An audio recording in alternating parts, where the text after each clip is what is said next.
Shalom, shalom, shalom. Que la paix de Dieu soit avec vous.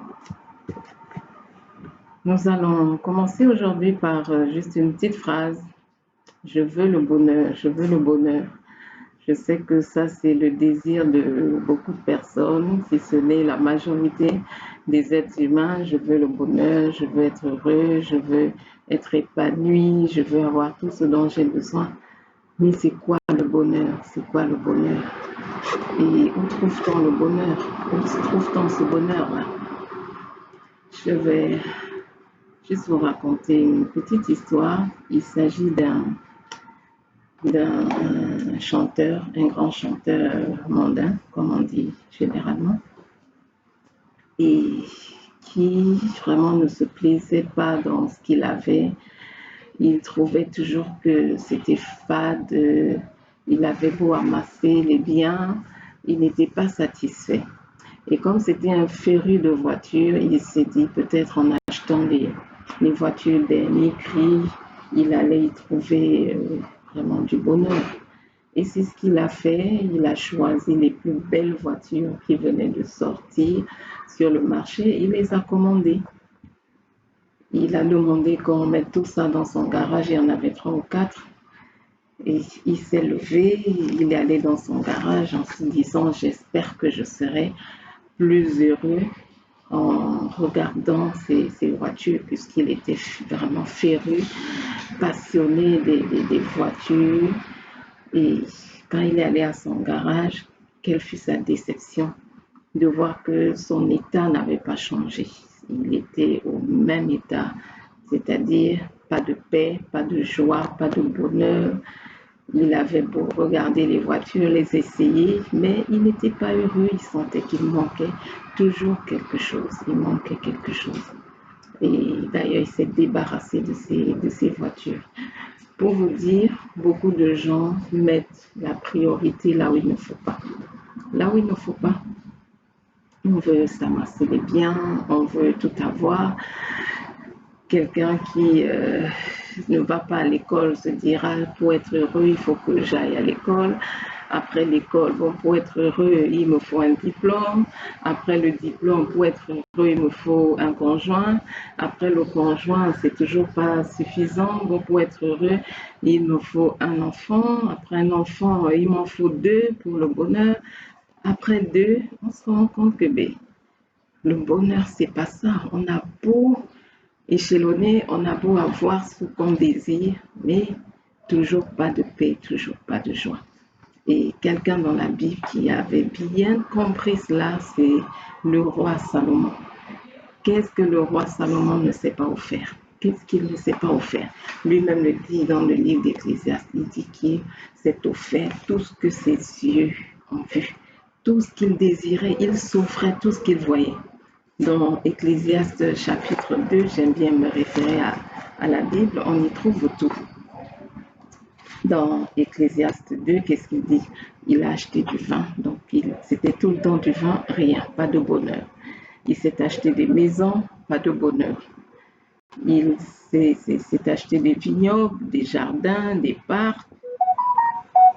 Il a eu des arbres fruitiers. Il a entassé des bassins. Il a eu des esclaves, hommes comme femmes, toujours pas de bonheur. Il s'est amassé des trésors, l'argent, l'or, toujours pas de bonheur. Il a même eu une équipe de chanteurs, dont les chanteurs, des chanteuses, pas de bonheur, des danseurs, en grand nombre, vraiment pas de bonheur. Et les femmes, n'en parlons pas. Il a accumulé 1000 femmes entre les femmes et les concubines, ça faisait 1000. Malgré cela, pas de bonheur. Qu'est-ce qu'il dit? Je suis devenu grand et j'ai surpassé tous ceux qui étaient avant moi à Jérusalem. Et même ma sagesse demeurait avec moi. Tout ce que mes yeux ont réclamé, je ne les en ai pas privés. Je n'ai refusé aucune joie à mon cœur, car mon cœur se réjouissait de tout mon travail, et c'est la part qui m'est revenue de tout ce travail. Et après tout ça, qu'est-ce qu'il dit? Tout est vanité et poursuite du vent. Il n'en reste rien sous le soleil. Tout est vanité et poursuite du vent. Le bonheur ne se trouve pas dans les biens matériels. Le bonheur ne se trouve pas dans tout ce que nous avons ici-bas. Le bonheur ne se trouve pas là. Dieu n'a pas créé l'être humain pour être totalement satisfait par les biens matériels, par tout ce que nous pouvons obtenir sur terre. Non.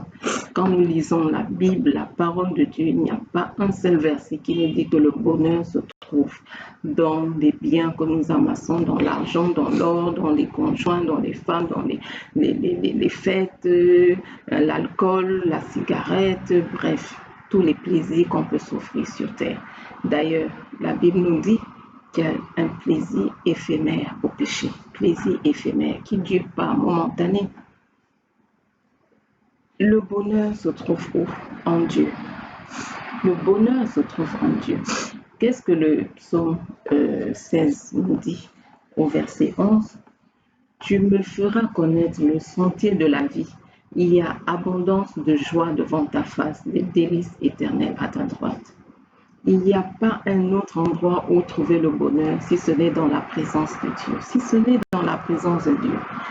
Ne fuyons pas la présence de Dieu pour essayer de combler nos vies par présence de conjoint, présence d'enfants, présence de travail, présence d'argent, présence de vin, d'alcool et de ci et de ça. Ça ne peut pas nous combler.